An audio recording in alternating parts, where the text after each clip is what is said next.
That's okay. Another question that's asked in the chat is how many questions there are. So I should have probably said this at the start. So Thursday 15 is so named because we run sessions every single Thursday, well, for the next few weeks. And there's always 15 questions, hence Thursday 15. So that's sort of our brand. Yeah, cool. So question 1.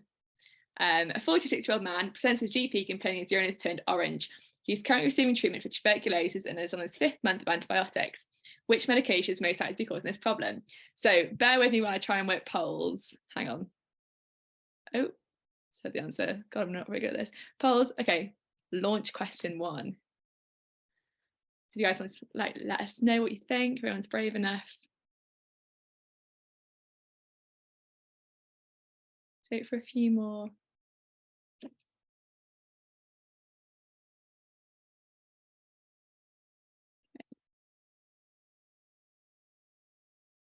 So yeah, you guys got it completely right. Well done. That's really good. That's a really key question in exams. They love asking about TB drug side effects. And it's really good that you guys have that one nailed. I think that's one of the funner ones, so it's a bit easy to remember. Well done. So yeah, it is rifampicin. Urine has turned orange. He's having treatment for TB. He's on his 5th month. So these are just some of the TB drugs and their side effects. So rifampicin, you guys are totally right, turns your secretions orange. So if you have any sort of exam question where someone's got orange, wee, tears, anything like that, think rifampicin. Another little hint in that question was he's on his 5th month of antibiotics. So in TB, you take 4 antibiotics for 2 months and then 2 antibiotics for 4 months. And the way that I remember which ones you take, think of the word ripe. So rifampicin, isoniazid, and then pyrazinamide and ethambutol. So I just think of the word ripe, and for me, I then know that's the first 4, and then the next 4 months, you just cut the bottom 2 off. So if you write it in a list, you just take the top 2, and that's how I remember that one. And then clarithromycin obviously isn't a TB drug. Yeah, hopefully you guys all got that one. You did all get that one, so well done. Cool. Second question. So let's try and launch another poll. Hi, Alex, I think. I'm so sorry, that was so dramatic. I think, do you have a power cut as well? I had a power cut, my whole house went black and then came back. So yeah, same. I thought I ruined the whole thing. So it's neither of us. Guys, I'm so sorry about that. Liverpool, man. Honestly, let's dive straight back in. Half of the traffic lights don't work here, like that's a standard. Yeah, exactly. Right, let's go. Right, share screen again. Well, I hope it gave you guys a bit more time to think about.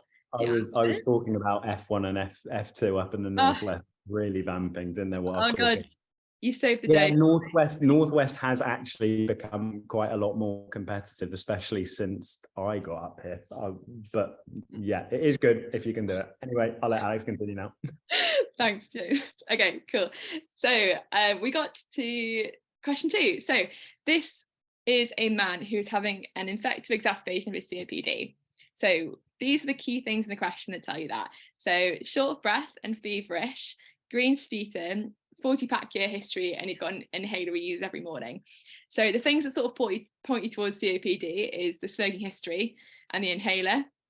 So sort of inhalers, what they use for asthma, COPD. The smoking history sort of leads you to COPD. You can tell it's infective because he's been feverish, he's got green sputum coming up.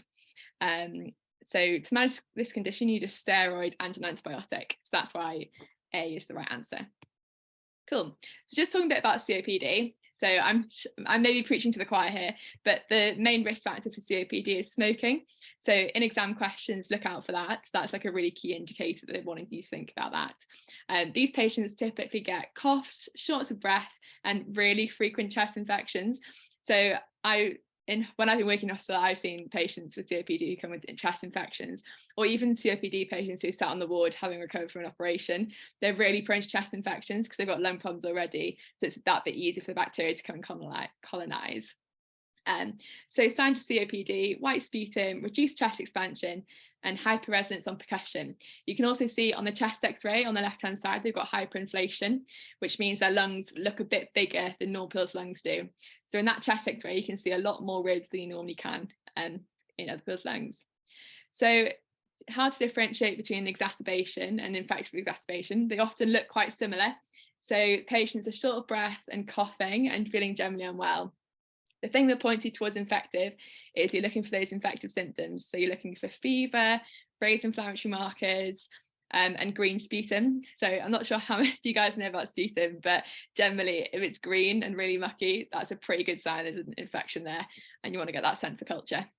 So the prednisolone is to manage the shortness of breath and sort of the general disease, and the antibiotics are to clear that infection.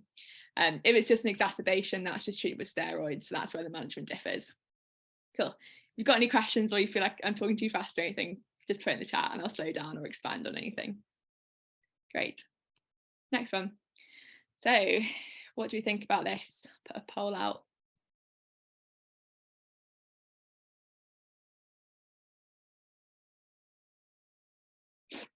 So pop your answers in the poll if you're feeling brave enough.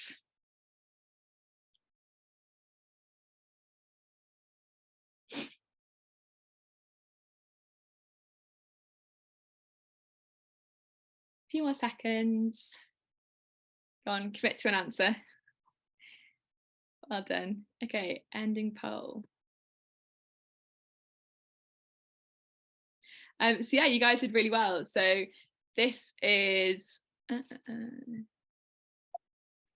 adenocarcinoma of the lung. So most of you got that right, so well done.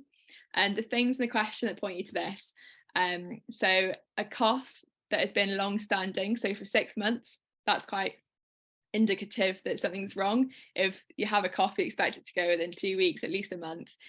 6 months definitely needs investigating.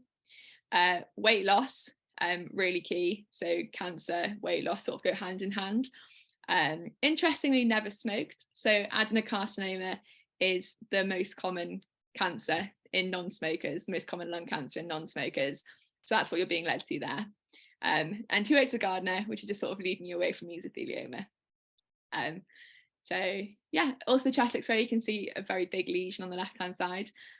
So that is a pretty big lung cancer, isn't it? That's pretty hard to miss if you're looking at that x-ray. Cool. So just thinking about the other answers. So one of the answers that you could have chosen was renal cell, but they metastasize in a really common pattern. So they give you something called cannonball metastases. And when you're looking at a chest x-ray, there are literal like cannonballs of whiteout, as you can see in that chest x-ray. So if you see that sort of x-ray, that's where it comes from. It comes from the kidney. Mesothelioma, I'm sure most of you know, is from asbestos exposure. So people that work in offices that are really old offices, buildings, things like that. And that's one of the cancers that you can actually get compensation for. So something a bit interesting. And that's a cancer of the pleura. So the pleural cells that line the lungs rather than the actual lungs themselves. I've just popped a bit about red flags for cancer as well. So things that you should be looking at in questions. So weight loss we spoke about, hemoptysis, so coughing blood up. A good question to ask patients in general is, have you coughed any blood up? Have you seen any blood in your urine, in your stool? Blood where it shouldn't be is generally a pretty good indication that something's not right, and it often needs cancer ruling out. Fatigue, lymphadenopathy, clubbing can also be a sign of cancer. So all patients you're suspecting lung cancer in should go for a 2-week wait, which just basically means they're seen in clinic within 2 weeks. And if you're trying to differentiate between different lung cancers, you need a biopsy really. So you can sort of have a guess about what you think it is, but a biopsy is really good because they're all managed slightly differently. Yeah, and there's just like a little bar chart of what cancers you find. So non-small cell lung cancer makes up 85% of lung cancers, and adenocarcinoma, squamous, pancreas, and large cell undifferentiated are different types of non-small cell. Adenocarcinoma is the most common type of non-small cell, so that's the majority of cancers in the lung. And then small cell lung cancer only makes up 15%, so that's a less common answer. Cool. Thought we'd also just do a little bit about interpreting a chest x-ray. I'm not sure how many of you have had to interpret chest x-rays before, but it's something that we do really, really commonly. So I like to have a little order in my head. I think it's really important to have a structure. So when you're in an OSCE, for example, and they ask you to interpret a chest x-ray, having a structure just makes it look really clear, really cohesive. So the first thing you always have to do on chest x-ray is make sure it's the right person. So for that, they'll often have like a name and a hospital number. This doesn't, obviously, it's anonymous, in like the top left-hand side or the top right-hand side. So you check it's the right person, check what date it is. So when was this x-ray taken? And if it's an PA or an AP film. So I'd start by just presenting saying, this is a chest x-ray of, James Bradley taken on the 19th of January, showing, his lungs. I won't say that bit, but yeah. So PA or AP is really important. So most chest x-rays are taken PA, which all that means is that the person's standing next to the scanner and the rays are being shot at their back. The advantage of PA over AP is it tends to give a truer marker of how big the heart is. If you think the heart looks particularly large in a chest x-ray, it's worth checking if it's AP, because that overestimates the size of the heart just because of the way you're angled when the rays hit you. Then going to the actual chest x-ray, so you want to comment on ripe, so another ripe. So rotation, you want to check it's appropriately rotated. So to do this, I tend to look at the collarbones. So can you see that the collarbones look equal? They're not sort of at angles to each other. So this chest x-ray has good rotation. Inspiration, so that's how much of the lung fields can you see. In hospital, it's quite difficult to get patients to take a deep breath when you're having an x-ray. So most of the chest x-rays you see are really poorly inspirated, but this one's really good. And you want to be able to see 7 anterior ribs on a chest x-ray. So your 7th one will sort of pierce the diaphragm. So this is good. Penetration, I tend to look at the spinous processes coming through. So you can see on this chest x-ray, the spinous process is coming through the x-ray, so you can see the back of the spine. So that's a good indication of penetration. And then exposure is sort of similar to penetration as well. So can you see everything that you're meant to see? And then going on to A to E, so the actual substance of the chest x-ray. So look at your airway, so that's your trachea. You want to check your trachea is central, it's not deviated. You want to see that it's in the midline. Breathing, so that's your lungs. So looking, can you see your whole lung base? Can you see anything abnormal, any consolidation? And make sure you follow all around the edges, so you're looking for pneumothoraxes as well. Yeah, and then diaphragm, you want to be looking at your phrenic angles. So can you see any effusions? Can you see any raising of different hemidiaphragms? Can you see the gastric bubble under the diaphragm? Does that all look good? And then everything else, and in this part I tend to do bones, so looking for rib fractures or clavicle fractures. Sometimes you can see scapular fractures, and make sure if you can see anything weird in the chest x-ray, check if it might be a piercing or an NG tube, and anything else you're not sure about. Yeah, so that's quite a good way to present them. Yeah, cool. Next one.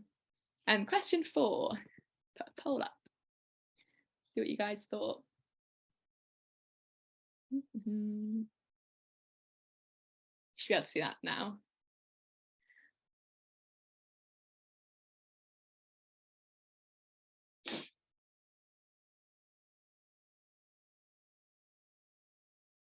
Wait for a couple more.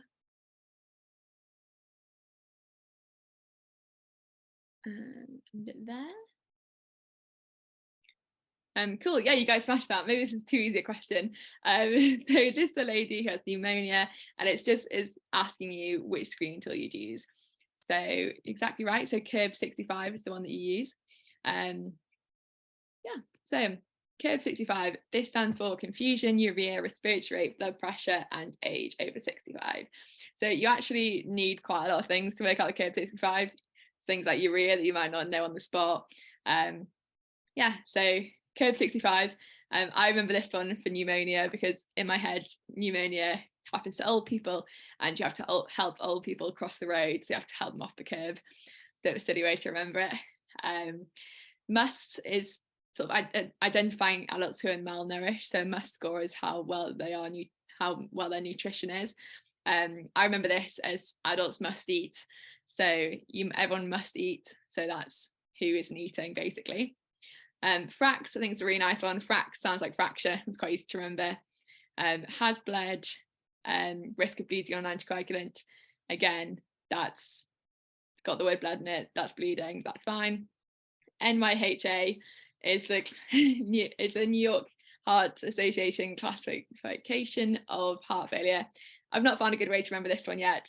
So if you do find one, put it in the chat for everyone else, because this is just one that I had to remember. Cool. Question 5. Let's get the poll up. Sorry, I'm a bit slow with these polls. There we go. Hopefully you can see that. What does everyone think?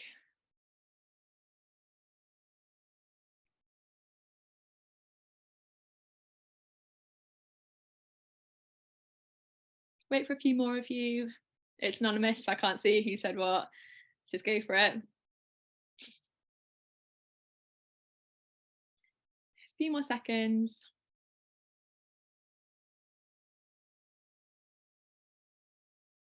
Okay. So the answer to this one was actually D. So this is a really common exam question, classifying asthma attacks. And unfortunately, the guidance is probably just something that you have to learn. So what tells you it's life-threatening acute asthma? So this man is very clearly unwell. He's short of breath, he's wheezing, he's got eczema, which is associated with asthma, he's got a breathing problem and takes a blue inhaler, which is salbutamol. Looking at his observations, he's tachycardic, really high respiratory rate and low oxygen saturations. So we've got his ABG there as well. So something to notice is that his PaCO2 is normal. That's an indicator of life-threatening acute asthma. So these are just taken from the NICE guidelines. So where having a certain symptom puts you into. So, but if you have one thing from the higher category, you get moved into that category. So if this guy didn't have a normal PaCO2 in his ABG, he would just have severe acute asthma. But because his CO2 is normal, it is classed as life-threatening. So just going over ABGs a little bit. So these can be really confusing, but I think the best way to look at them is just think about it logically and try and work out why what you're seeing matches the diagnosis. So what you've got to start off by remembering is that carbon dioxide is an acid. So when you have a low pH, you've got more acid on board, so you've got more CO2 on board. Hopefully everyone remembers that. So CO2 is acid. So in moderate to severe asthma, what happens is the patient's breathing really fast. So they're really wheezy, they're probably quite panicked as well. They're breathing really, really quickly.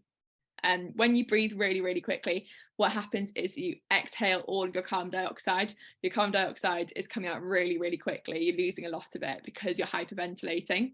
So you're what's called blowing off all your CO2. So that means your CO2 goes down. So when there's less CO2, your pH increases because you've got more alkaline compared to acid on board. So a sign of moderate to severe asthma is a low PCO2 and a raised pH because you've got less acid because you're blowing your CO2 off. When we move into the life-threatening category, that patient's breathing really, really quickly, but they've been breathing really, really quickly for ages and they're starting to tire. This means their respiratory rate might decrease a little bit. Because their respiratory rate decreases, their CO2 goes back up. Here, you've got to really correlate this with what you're seeing clinically. In a patient that isn't having an asthma attack, a normal PaCO2 is reassuring. But this patient has been breathing really, really quickly. He's still got those tight airways, he's still wheezing. But because he's getting tired, he's getting a bit exhausted, the CO2 is climbing back up. And that's why it's life-threatening, because that patient is tiring and will probably get pretty ill pretty quickly if you don't do something to help support his respiratory rate. Because your CO2 is building back up, your pH then normalizes because that acid is sort of increasing in your body, so your pH is coming down towards the acidic end. And then we move into near fatal asthma attacks. So this is when your patient is getting so exhausted, they're so wheezy, but they just can't breathe any quicker. So they're breathing slower and their airways are closing up even more. So their CO2 starts to increase because they're not blowing any of it off at all. They're actually retaining it because they're so tired. So here your CO2 increases actually. So it goes the opposite way to the first presentation of asthma because your CO2 is just building up and building up. So this patient is at real high risk of respiratory arrest. So when you're on the wards and you see or in an ED, and you see a patient with having an asthma attack, make sure you look at their carbon dioxide, because if their carbon dioxide is normal or high, and they're having what looks like a really severe asthma attack, this could indicate they're pretty close to tiring and probably pretty close to losing consciousness. That's really important to remember. I hope that all made sense. ABGs can be a bit confusing, but I think if you think about what's acid, what's alkaline, it makes it a bit easier. Cool. Question 6. So let's get a poll up. Got that one. And start 6. Okay. What do we think?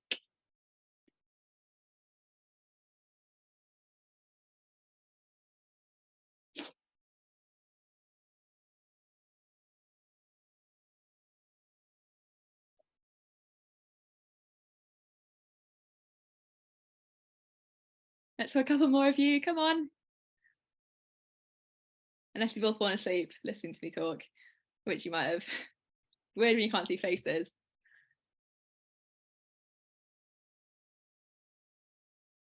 Okay, we'll end it there. Oh, trying to end it. There we go. Show results. Okay, hope you can all see that. So yeah, so the right answer is B. So loads, you got that right. Well done. So this man is on the respiratory ward following his lung cancer diagnosis. Hopefully you all got that he's got a massive pleural effusion. The way that you can tell he's got a pleural effusion is he's short of breath with chest pain, and that's a presentation of pleural effusion. You can also present with nothing, so there's a bit of a range of how big your effusion is. If you've got a small effusion, you might not have any symptoms, but if you've got a huge pleural effusion, you're going to feel it. So short of breath, chest pain, reduced chest expansion on the left side. So his lung is now filled with fluid. It cannot expand in and out of this breathing like the other side can. That's why you find that. And stony dull percussion, hopefully that's a bit of a buzzword for you guys. Stony dull percussion is synonymous with pleural effusion. If your exam says stony dull percussion, they want you to think about pleural effusion. So make sure you look out for that. And reduced breath sounds, that's because when you put your stethoscope over it, all you're hearing is fluid. There's no air movement at all in there. It's literally just saturated. So how should this patient be managed definitively? The key in this question is recognising that this patient is acutely deteriorating as well. So his saturation's at 88% on 15 litres, blood pressure is low, heart rate's high, respiratory rate's high. This patient is hemodynamically unstable. And even if you didn't get the right answer, as long as you're spotting that this patient needs management, I think that's a really good step. This patient cannot be left till morning. This is a case that I saw on one of my night shifts quite early on, and you have to sort of decide, okay, can this patient wait until the morning when there's more people around, or do we actually need to manage this here? So this case definitely needs to be managed here because he's acutely unwell, and the management of a pleural effusion is a chest drain into the 5th intercostal space with those borders mentioned in the question. Oxygen fluids, answer A, would be an all right answer if he wasn't hemodynamically unstable. So if you just heard if you thought you heard a pleural effusion, just coincidentally, you don't need to be sticking a chest drain at 2 in the morning, or even if they're a bit symptomatic but they're stable, you still don't need to be sticking a chest drain in at 2 in the morning. No one will thank you for it. Aspiration into the 2nd intercostal space in the midclavicular line, that's a management for a pneumothorax, so air at the top of the lung. Aspiration to the 5th intercostal space in the midclavicular line, I think that's actually just that's the landmark for the apex, so try not to stick a needle there. And then 1 milligram of IV adrenaline, that's for cardiac arrest. This patient isn't having an arrest, but they are acutely unwell. So just talking about the triangle of safety, hopefully you guys are all familiar with this. So this is the safe area in which to insert a chest drain. So you look for your 5th intercostal space, which is around the line of your nipple, and you draw it out and then go under your axilla and feel for the muscle landmarks. That's where you should be inserting a chest drain. It's a good one to learn for your exams. Not that any of you, well, you might have inserted chest drains on the ward, and if you have, well done, hopefully under supervision, but in the future, this is where you insert them. So just thinking a bit about pleural effusions. So you might have heard of Light's criteria. So Light's criteria is differentiating transudate and exudate. So this is a question that they like in exams, and a question I got in my final exam. And there's transudate, you can tell because it's less than 25 grams per litre of protein, and exudate is over. And there are a few causes of each of them. The way that I remembered what causes an exudate is, I know that exudate is high protein, and because I'm picturing something like exuding out, I'm thinking that that's really mucky and it's really gross and it's really horrible to have in your chest. So to me, that fits with infection, it fits with cancer, fits with pancreatitis, yellow nail syndrome, because that sounds grim, yellow nails. and connective tissue, I guess, is another one. Whereas transudate is just fluid. Transudate is just fluid. So that's stuff like low protein and high venous pressure. So it's, in my head, it's a bit nicer because it's not infected, it's not cancer, it's not mucky. It's just all a little bit of fluid that's in the wrong place. So yeah, in my head I always associate transudate with blue and exudate with green. So transudate is just blue fluid, that's fine. Exudate is like green, grim, not nice at all. Hopefully that helps some of you learn it or remember it. Cool. Next one. Sorry, I've not been keeping an eye on the Q&A. Would an F1 be expected to insert chest drains? Absolutely not, no. What I did when I saw a patient is I just immediately called my senior. So get in touch with your senior first of all, and they will probably get in touch with an anaesthetist or a med reg. You're absolutely not expected to insert chest drains by yourself, and probably shouldn't be inserting chest drains by yourself. Exudate, eggs, high protein, that's a really good way to remember it. Is Light's criteria not exudate over 30 and transudate less than 30, not 25? So the books that I got it from say 25. You might find 30 elsewhere. I don't think they'll discriminate between the two in your exam, so I wouldn't worry too much about it, but it is 25 to 30. Yeah, I found 30, but you found 25. So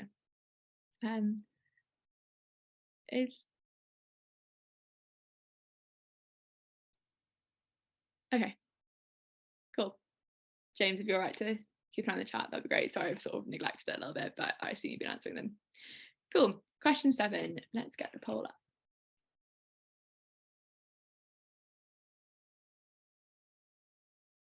Hang on. Stop sharing.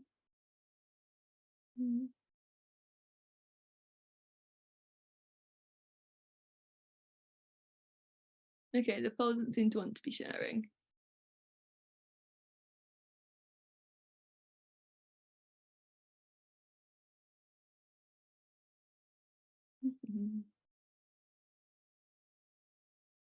Here we go. Right, question 7. Here we go. Launch. Let's see what you guys thought.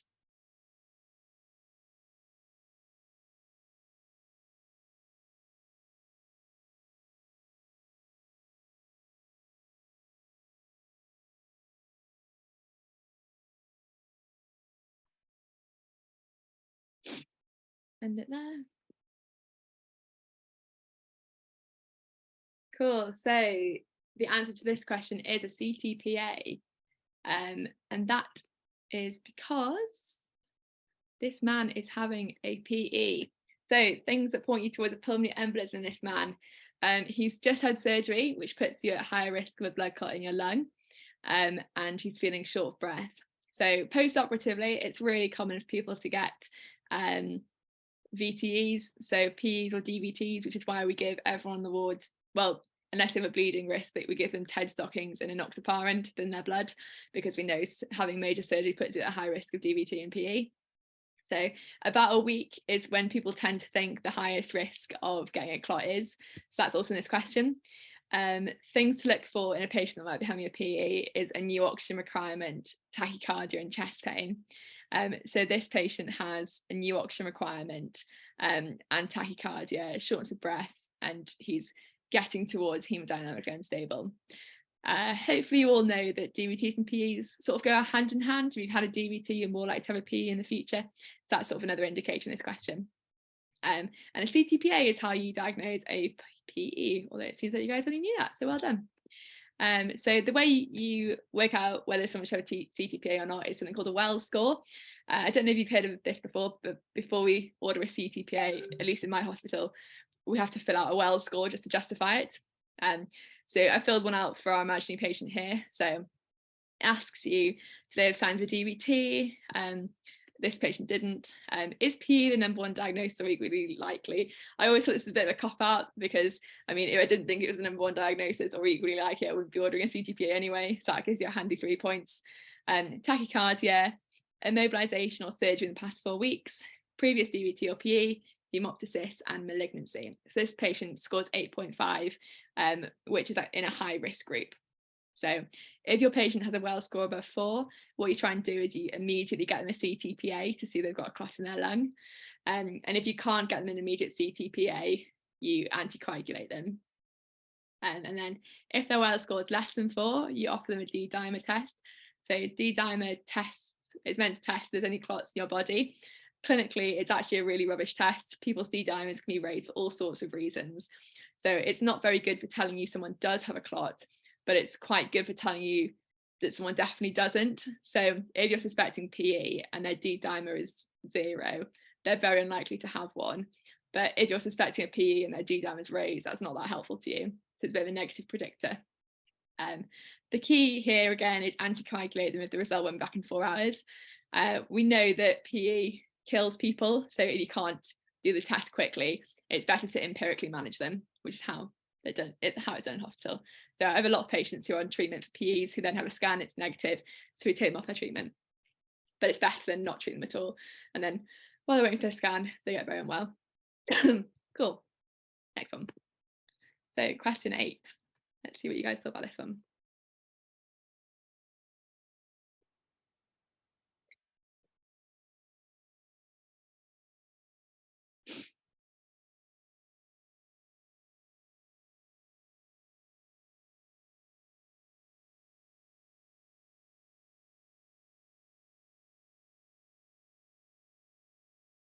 Not sure that poll's working. Is that poll working? Oh, might be now. Oh, here we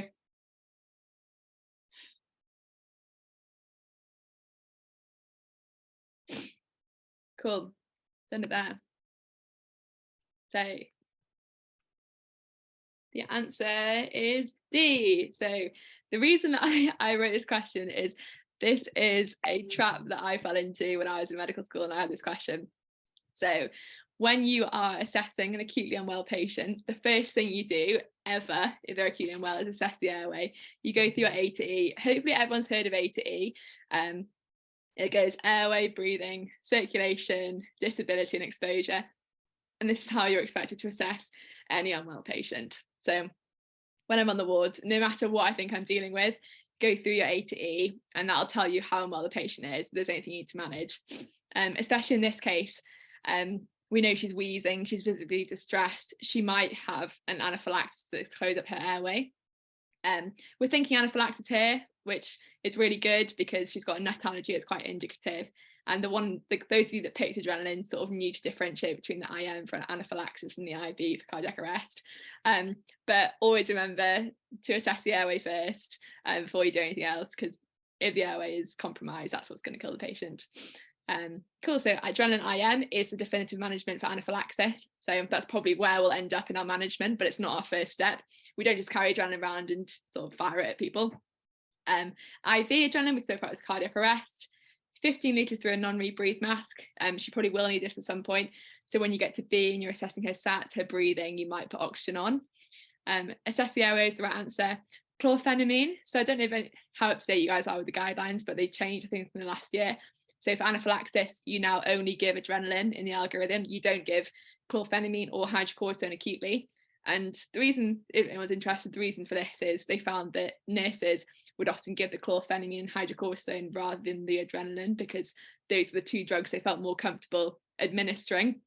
So patients tended to, well, a lot of patients died because the adrenaline wasn't being given with high enough priority.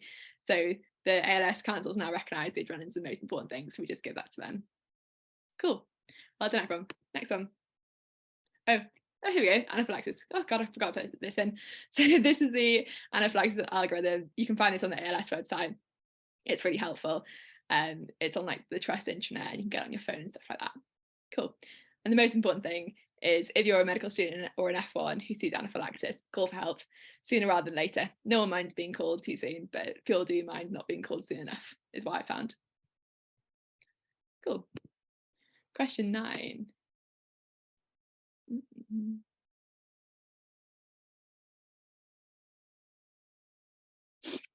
Let's go. What feel put?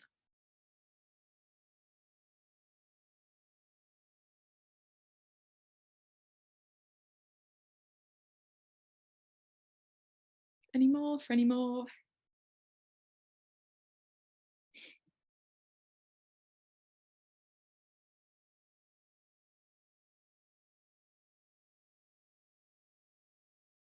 and there.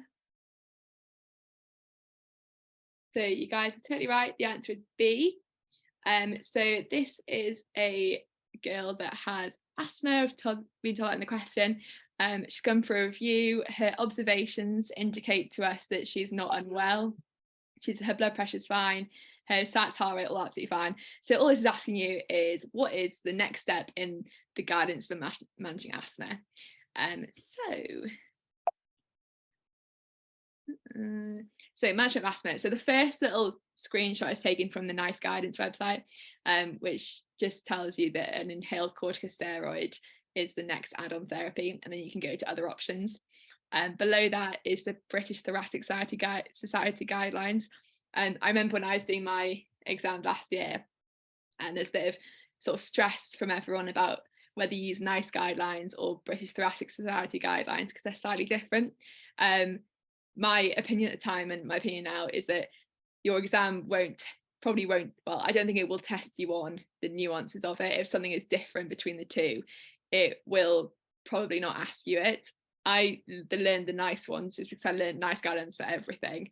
But if you're following the BTS ones, there's a bit of controversy in the literature, which is why the guidelines are slightly different. So I wouldn't worry too much.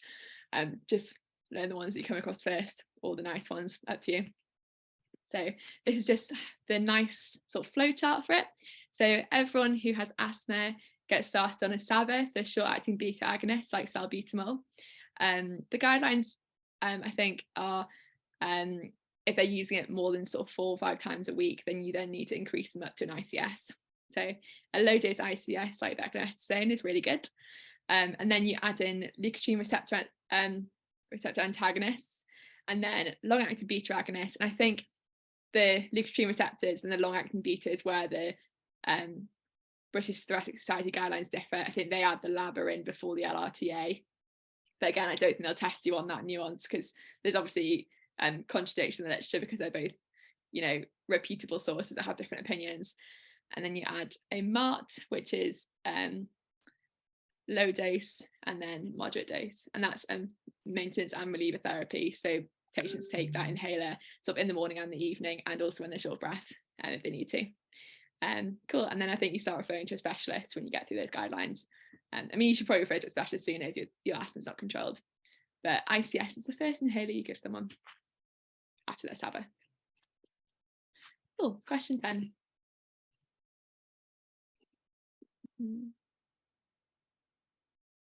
What do we think?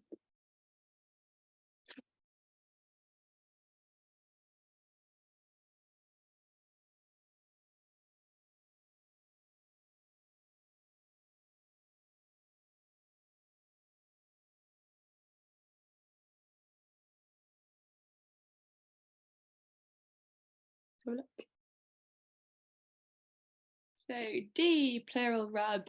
So this is a question about pulmonary hypertension, and I'm sorry, it's a negative question. So which these findings are not associated, but those are questions you'll still get in your exams. So it's good to sort of practice getting your brain to work around those corners, and it can be a bit less intuitive to find the answer.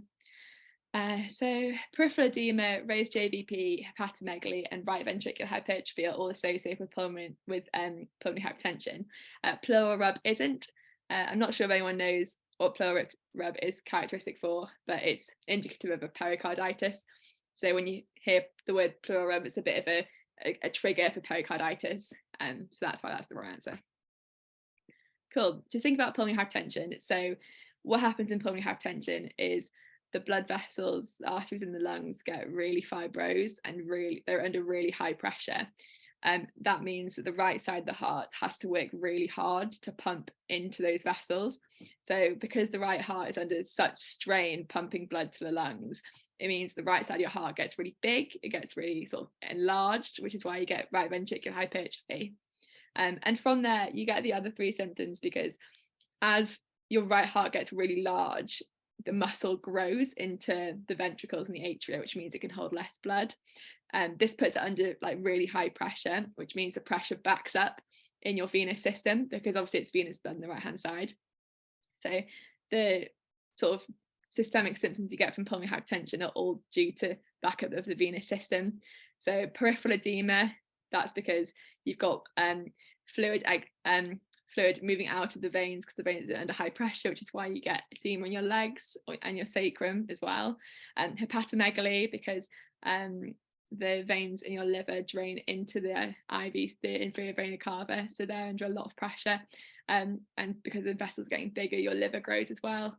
And then raised JVP, so your JVP is obviously your jugular vein. So if your heart's under, your right side, your heart's under high pressure and the venous system's under high pressure, your vein will swell with the pressure as well, which is why you get the raised JVP.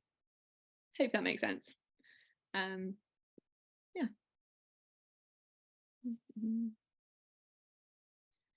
11. So I hope I'm not going too fast or anything. James, if I am, if those are all the comments in the chat, just let me know. Cool. What do we think about question 11?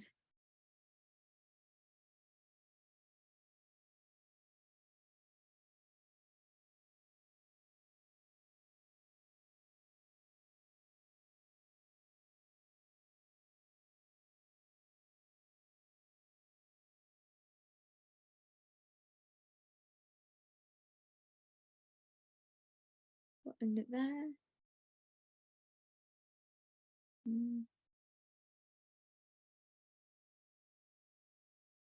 Not sure that's ending.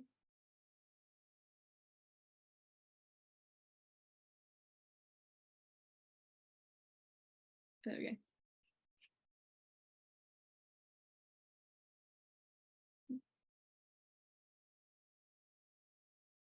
So I'm not sure if those results are showing. Hope they have. Oh, there we go. And I think my computer's just lagging a little bit.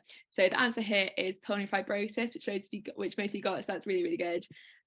So this person has pulmonary fibrosis. She's got a dry cough, shortness of breath, and clubbing. Fine inspiratory crepitations are indicative of what you hear when you listen to the lungs of someone with pulmonary fibrosis. She has restrictive lung disease.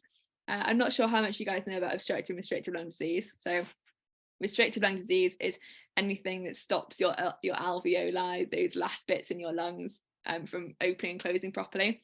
So if you've got fibrosis of sort of your alveoli, that'll stop them opening, which is why it's restrictive. It's restricting the alveoli opening. And then obstructive lung disease is anything that's like obstructing the air from getting down to the bottom of your lungs. So that's stuff like asthma, because your bronchioles get really swollen and sort of tense, and that you like lose the air gap between them. COPD, and then bronchiectasis as well, because you have loads of mucus sort of plugging your airways. Cystic fibrosis, similar. So anything that stops air getting down is obstructive, and anything that stops the alveoli opening is restrictive. So in this, fibrosis is restrictive, which sort of led you to that answer, I hope. Yeah. So pulmonary fibrosis. So investigations wise, spirometry is the first one you do. So you're looking for a restrictive lung pattern. On chest X-ray, you might see something called honeycomb lung, which is just when you see sort of, you can imagine a honeycomb, lots of like circles of sort of dead space within the lungs. I've never seen this in a pulmonary fibrosis patient. I think it's quite end stage, but it's a bit of a trigger word for exam questions. If you hear honeycomb lung, that's what they're leading you to. CT is the best imaging for pulmonary fibrosis, but if you're not sure, a lung biopsy is the best answer. I think quite a good rule of thumb is biopsy is a definitive answer. If you're literally looking at tissues under a microscope, that is the best way to find out a disease a patient has. So just a bit of exam technique. If biopsy is the answer, think about whether it's the right. Think about it might be the right one, because biopsies often are definitive for any condition, any cancer really. And then you can split fibrosis into upper zones and lower zones. Yeah, pink and purple. Cool. Management is supportive, oxygen, and you can give lung transplants, which I didn't know before I revised for this. Revised for my exams last year. I'm not currently revising, fortunately.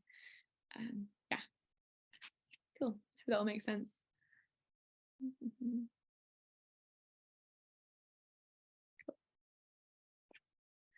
So question 12.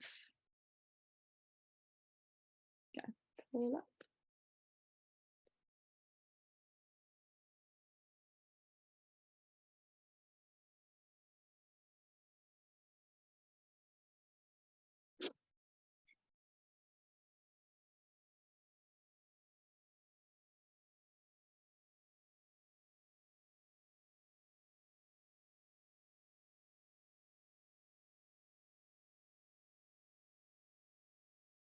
See what you guys put. Oh, great. You guys are smashing this. You've all cleared on your respiratory revision. I love it. So hopefully you'll identify that this boy has cystic fibrosis, and this is clear because he's got the cough, the thick mucus. He had meconium ileus when he was a little baby, and her and her husband both sort of have some family history going on. Just looking at the other answers, so teardrop shaped red blood cells on film. I'm not sure if you've heard of this. This is myelofibrosis, which is type of blood cancer, which you might know if you listened to the oncology lecture last week. Pleural effusions on chest x-ray doesn't tend to be part of cystic fibrosis. The problem with respiratory and cystic fibrosis is the airways, not the actual lungs. So you don't tend to get effusions, you tend to get sort of breathing problems and problems with the airways. Sweat chloride over 60 millimoles, this is the right answer. So children with cystic fibrosis have salty sweat because of the way their CFTR channels, because of the way the CFTR channels work, and the fact that they're not working in cystic fibrosis. So I think in the olden days you diagnosed cystic fibrosis by the mum would kiss her child and she'd taste salt, and then that would be it because there's no treatment. So you'd be like, oh god, and that would be it. Purely restrictive pattern. So this is a bit of a cheat. We just spoke about restrictive and obstructive.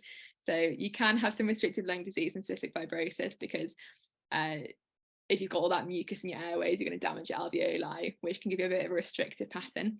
But the majority is obstructive because you've got loads of mucus plugging sort of your bronchioles, your bronchi. So that gives obstructive because the air is not getting down. Autosomal dominant is wrong. It is autosomal recessive. And that's indicating the question by running in both her parents' families, or both the child's parents' families. So a little bit of physiology if anyone's interested. I'm a bit of a nerd. I like learning physiology because I think it makes the condition easy to remember. If I know what's going on, I understand it, I find it a lot easier to learn. And yeah, that's just how I work. So not in normal sweat ducts, your CFTR channel carries chloride through, and your ENaC channels carry sodium through. So when I mean through, I mean out of the duct lumen, so back into the cells. So the chloride and the sodium is not left in the sweat. But in a cystic fibrosis sweat duct, the chloride is not carried back into the cells because the CFTR channel doesn't work, which leaves loads of chloride in the duct lumen going up to the skin surface and in the sweat. The CFTR channel actually helps regulate the sodium ENaC channel. So when the CFTR channel isn't working because of the cystic fibrosis gene or genes, then less sodium is taken back through to the cells as well. So you've got more sodium and more chlorine sitting in your sweat, which makes it really salty. And then 60 millimoles is the cutoff figure, so above 60. I imagine in your exam they'll just say raised chloride or sodium, but 60 is the cutoff. Cool, well done, but you all got that right, so smashed it. Cool. What about this one? Get the poll up.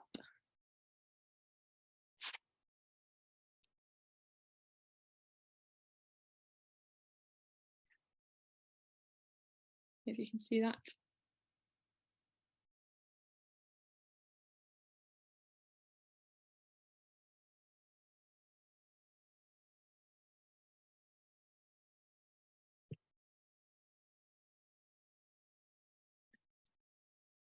And then,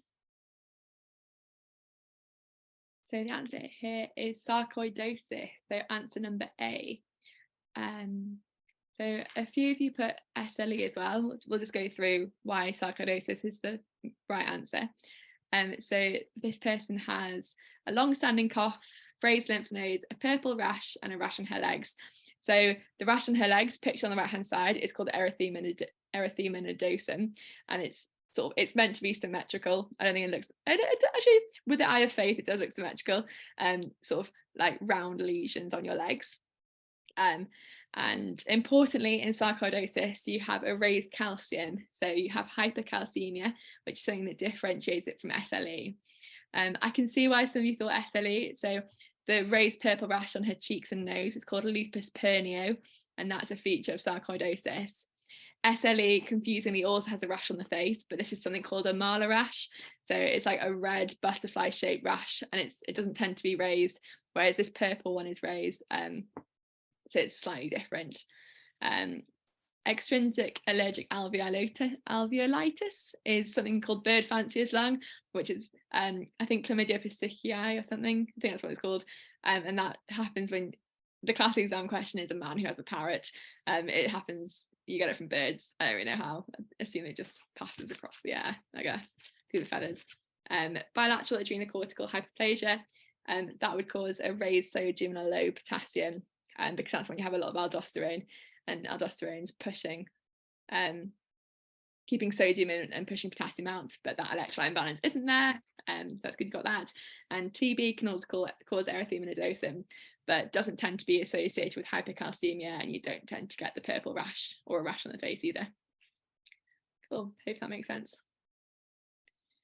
Cool, next question. Oh, sarcoidosis. Oh, I keep forgetting I put these slides in. So these are just some of the features you get in sarcoidosis. And because this is a respiratory teaching series or teaching lecture, the respiratory things you get are bilateral hyaline-lymphadenopathy, or BHL, and that's an exam trigger as well. So if you see someone with BHL, that's trying to lead you towards sarcoidosis. Pulmonary infiltrates, fibrosis, and granulomas. Sarcoidosis is a granulomatous disease, which just means you get granulomas, or like clumps of cells and scarring all throughout the body, which is why you have systemic symptoms, because the granulomas can be anywhere. Cool. Question 14. So I'm just getting the poll up.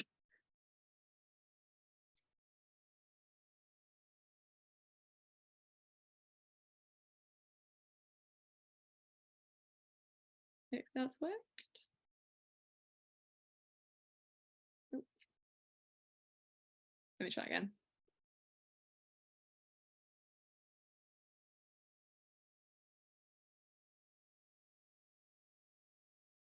Oh, there we go. Sorry, I think it's my computer buffering. I'm hotspotting after my earlier blackout because I'm now paranoid.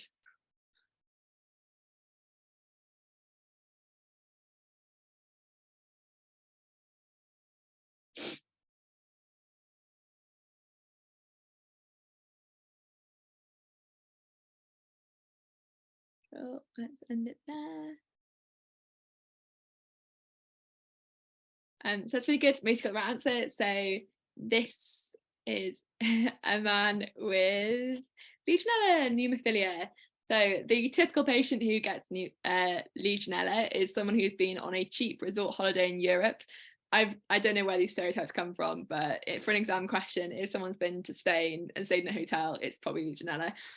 You get it through air conditioning or contaminated water supplies. Yeah, so this man's been on a beach holiday in Europe, nice for him, 5 days ago, and he's now got a cough and a fever with green sputum. So as we know, fever, green sputum, that's something infective. So which organism is most likely causing his symptoms? We also note he has hyponatremia. So hyponatremia is really common in Legionella, and of all the atypical pneumonias, if there is hyponatremia, that is what they're pointing you towards. Just going through the other answers, Staph aureus is a common cause of hospital-acquired pneumonia. I'm sure as medical students, you know that Staph aureus is literally everywhere on the ward. So that's what you get with hospital-acquired pneumonias. Chlamydia psittaci, something like that. That's the bird fancy slang I was talking about. So extrinsic allergic alveolitis. And then mycoplasma is just another atypical pneumonia. And then Legionella is one that is hyponatremia. Cool. So just going on to talk about Legionella a little bit. So it's called Legionnaire's disease, and it's so named because all of the Legionnaires went to a conference once, and they all got Legionnaire's disease because they were staying in a hotel together that was contaminated with it. So that's where its name's come from. So cheap hotel resorts is the key exam point. Again, I don't know where it's come, why it's always that, but it is. So as with any infective coughs, any green sputum, you want to culture it. That's really important. So if you're dealing with a patient that asks what investigations you do, you'd always culture the sputum to see what bug they're growing, so you know how to target it with antibiotics. Blood culture is really important. If someone's systemically unwell, you want to know, has the infection moved from their chest to their blood, because you're treating a more serious infection, then you're treating something called sepsis. Hyponatremia is really key in Legionella, and you look for it in urinary antigens. So that's a test for your Legionella, the Legionella urinary antigen, and also chest X-ray to see the pneumonia. You manage all atypical pneumonias pretty similarly. You use amoxicillin and you use another antibiotic, and it's often clarithromycin. So amoxicillin and clarithromycin are the two antibiotics you tend to use, because you need a bit more cover than in normal bacteria or more common bacteria. You need a bit more. Cool. And last question. Cool. If you've got this far, well done. So let's have a look.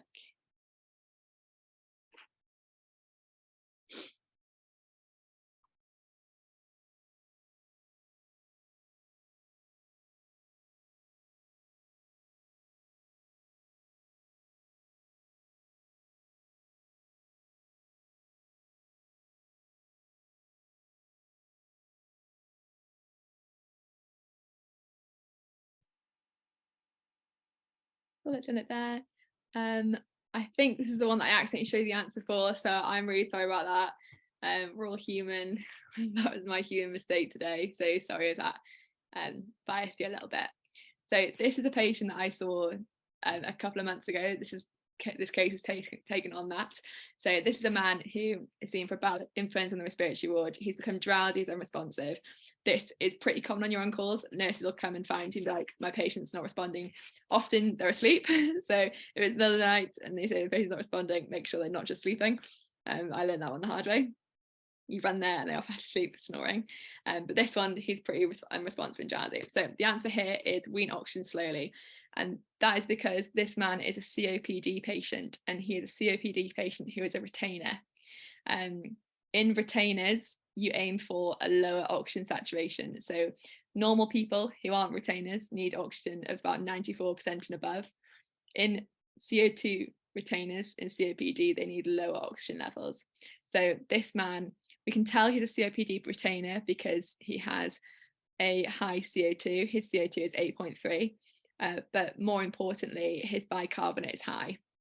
So what a high bicarbonate tells you is this person is either got a metabolic alkalosis or they are compensating for a respiratory acidosis. So because this patient has a high CO2 and his pH is also on the low side, it guides us more towards the fact that he is compensating. Also just thinking about the history as well. Observations wise, he's scoring 100% on 40 litres of oxygen, which is a massive amount of oxygen. So this patient should, as soon as you realise they're a retainer, you need to start weaning the oxygen.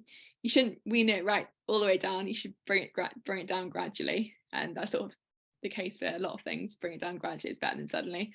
And then just thinking about the other answers. So tazocin is an antibiotic, and we call it vitamin T in my hospital because everyone's on it. So it's antibiotic, but this man doesn't have an infection. We can tell that because his temperature's normal. We've not heard anything about him having an infection. Increase oxygen to 15 litres, and he's already on 40 litres, so that wouldn't be the right management, and increasing his oxygen to anything would not be a good idea.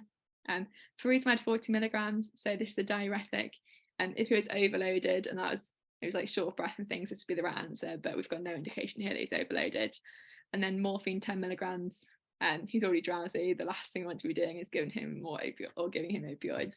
That'll worsen his respiratory rate, which is already 9. And then looking at his chest X-ray on the right hand side, you can see his lungs are hyperinflated. This is cheekily the same chest X-ray as earlier because I thought it was a really good one.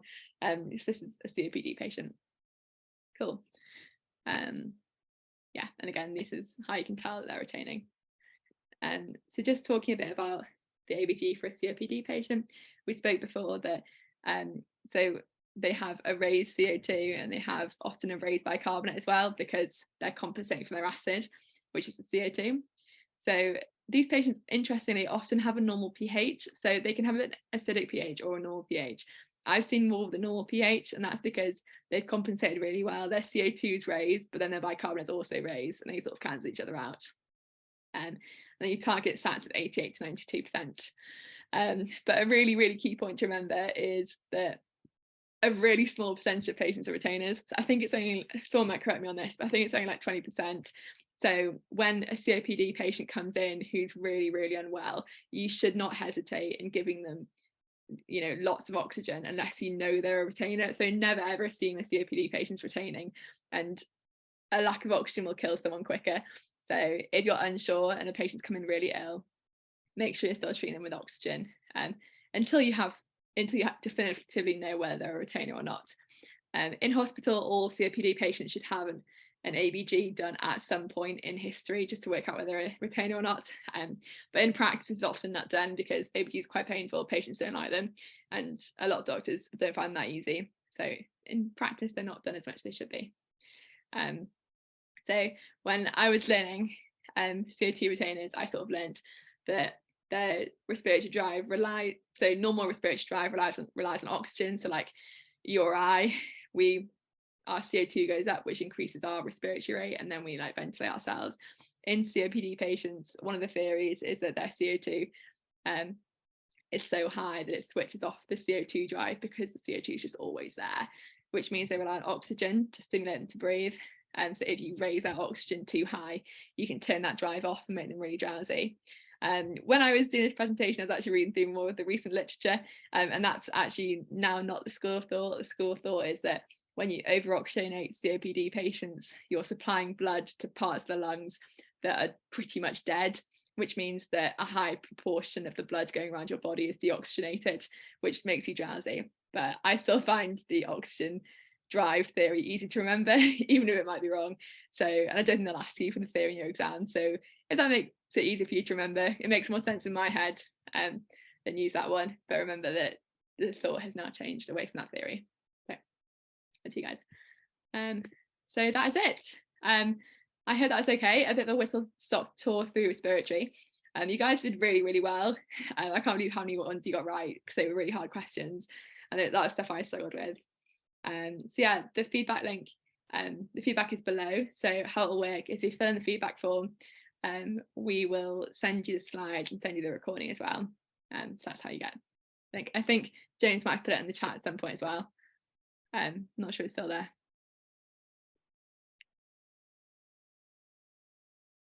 Yeah, I'm still here. I did put it in the chat, but I think a couple of people struggled to see the chat, so yeah. Use the QR code is the best way to do it. What I have done, Alex, is I've left a couple of questions in the Q&A, which I thought were best to go back to the slides for.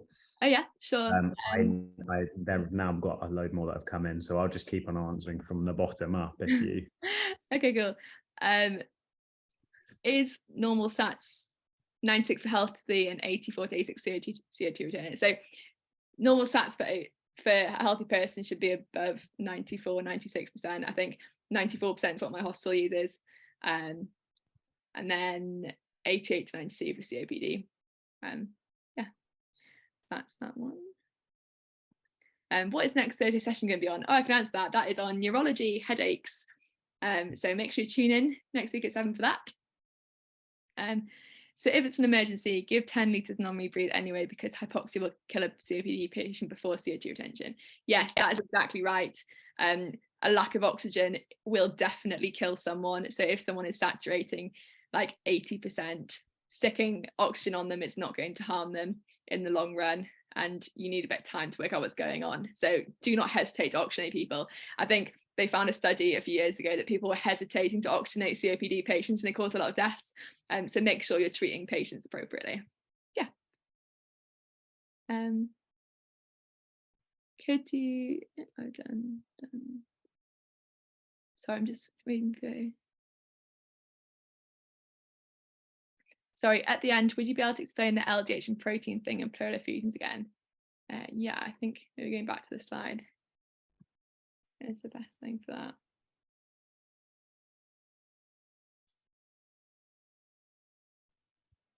Oh, where are we? Oh, I think I've gone too far. Sorry. It was after asthma. Okay, okay. So,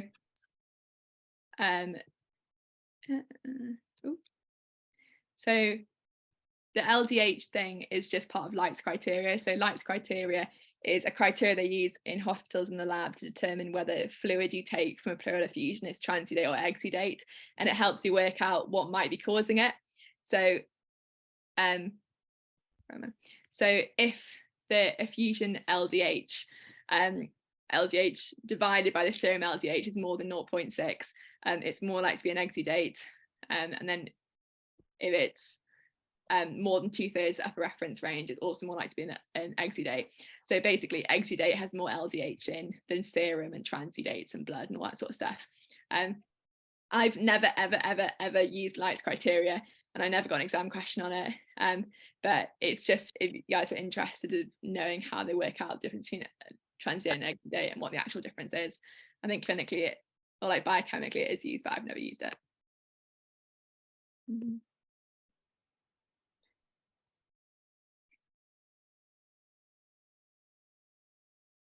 Please, can you explain to me how you would normally give O2, rebreathe or non-rebreathe volume time, as I'm really confused? Yeah, of course. So oxygen prescribing is sort of a whole, I guess, a whole nother lecture in itself.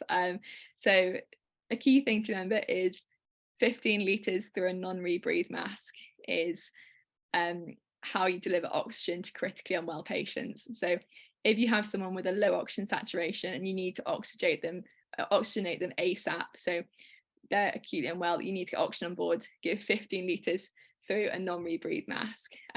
This just basically means that the only thing they're getting is oxygen. They're not getting any of their CO2 back.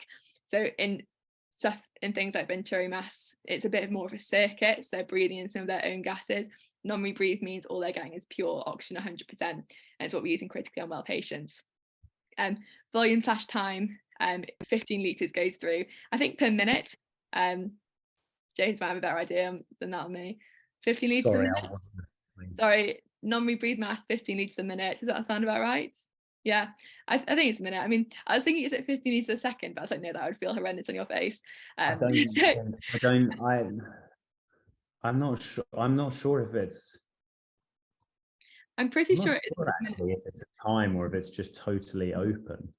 I think, yeah. So I'm not sure if you see on the ward, the oxygen canister is on the wall. So when you give someone oxygen, you attach or like whatever device you're putting on their face to the wall, and there's like an oxygen cylinder on the wall, and you like turn it up. So you might turn it up to like 1 litre or 2 litre, but if you turn it all the way up to the top, that's 15 litres. So it's basically the maximum that we can deliver on the ward, and it just goes all straight to the patient's face. It can be quite uncomfortable, so if your patient is acutely unwell, they don't need 15 litres. Yeah, I hope that answers your question. It's, yeah, looking up oxygen prescribing is quite good. It is litres per minute. Litres per minute, okay. Oh, fine. That sounds reasonable. You can give oxygen through nasal cannula, so you can give up to 4 litres through nasal specs, and then you can give other percentages in masks, Venturi masks.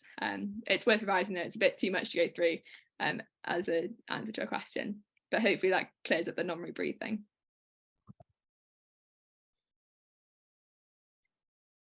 It's 15 litres. Oh, thank you, anonymous attendee, who we should have looked at before we looked at Google. Thank you.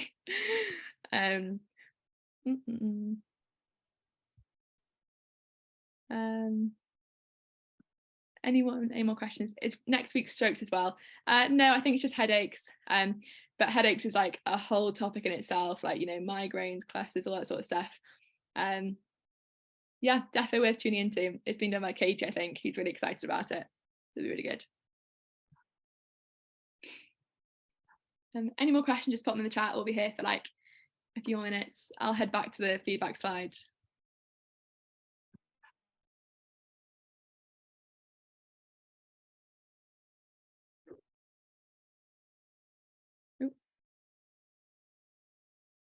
Actually, that reminds me, because I noted down a couple which were just what were the answers to questions. So I got a couple of questions, which was in question 1, how do you know it was adenocarcinoma rather than small cell lung cancer? I think that was because you said it was a non-smoker, right? Yeah. So adenocarcinoma is the most common lung cancer in non-smokers. Also, with the proportion of luck being on your side, non-small cell cancers and adenocarcinomas are more common than small cell lung cancer. So those are the 2 things in that question that put you towards adenocarcinoma. And the other one was again, I was answering questions whilst you were going through the question, but it was sarcoidosis rather than SLE because of erythema nodosum. Yeah, so right, because I was kind of guessing. Yeah. So the reason it's not SLE is the face rash is different. So raised purple rash is lupus pernio, whereas butterfly shaped red marla rash is SLE. SLE, you get erythema nodosum, you're right. And then in sarcoidosis, you get hypercalcemia as well. That's one of the features. I think annoyingly you can get erythema nodosum in both of them. Oh, can you? Oh, I stand corrected. Thanks. I think it's just one of those kind of autoimmune presentations, isn't it? Where like, yeah, it's more common. Yeah, there we go. Systemic diseases like sarcoidosis, inflammatory bowel disease, Beckett's. Like, it's just any kind of autoimmune conditions. Yeah. There will be case studies where that has happened. Cool. Are BiPAP and CPAP both NIV? What's BiPAP? I think they're both NIV. Yeah, that's right. So BiPAP used for COPD, and CPAP you don't. It's something to do with, so CPAP is just one pressure that just helps your lungs breathe a bit better, whereas BiPAP is two pressures, the inspiratory and the expiratory pressure, which is a bit better for supporting COPD patients. In practice, it's quite strict criteria of which patients can go for NIV. It depends how sick you are, what your comorbidities are like, but yeah, it's an option in COPD patients for sure.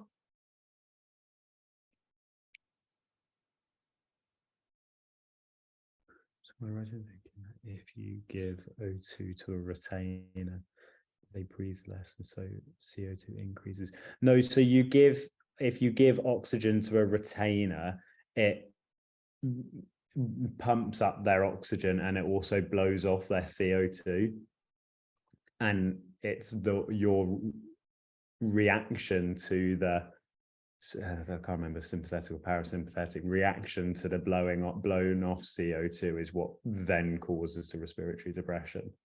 I think for your exams, knowing why it happens probably isn't that important. As I said, there are a couple of theories about why, but I think the important thing to remember is you have the potential to have a different oxygen range in a COPD patient. As I said, it's not all the patients, but it's an important thing to remember, especially if you see a drowsy patient who you know has COPD. Just think about, are we over oxygenating them? Because this is a real case that I saw. He was ill, so someone put him on loads of oxygen. No one had done an ABG to check, and then we did an ABG and we realised he was a retainer, which means he shouldn't be having as much oxygen. BiPAP just used for retainers or all COPD. All COPD patients can use BiPAP, not just retainers. Want to specialise in resp? Oh God, no! I don't really know why I picked respiratory. It was classically one of the things I hated revising. I think it's just on a good date for me. But actually, I feel like it's been very good for my learning. I feel like I've gone over a lot of stuff that I always think these things are actually quite good for re-going over stuff. Actually really good, yeah. I feel like I'm going to be a much better. I did oncology, and the amount of weird stuff that's then come up in GP practice that I've had to 2 week wait is super useful. Yeah. So I'm a surgical F1 at the minute, but it's really interesting because all you're on calls, all you see is medical problems in surgical patients, and doing a job where you see no medicine during the day and then you just see medicine when you're on call and you're stressed is quite difficult. So I think as much medicine as I can go over in my free time, the better. Cool. I'm not sure if anyone's still with us. There are a couple of people hanging around, but I assume most of them are just falling asleep at the wheel. Yep. Anyway, I can probably stop recording now, can't we? Yeah. But how? Oh,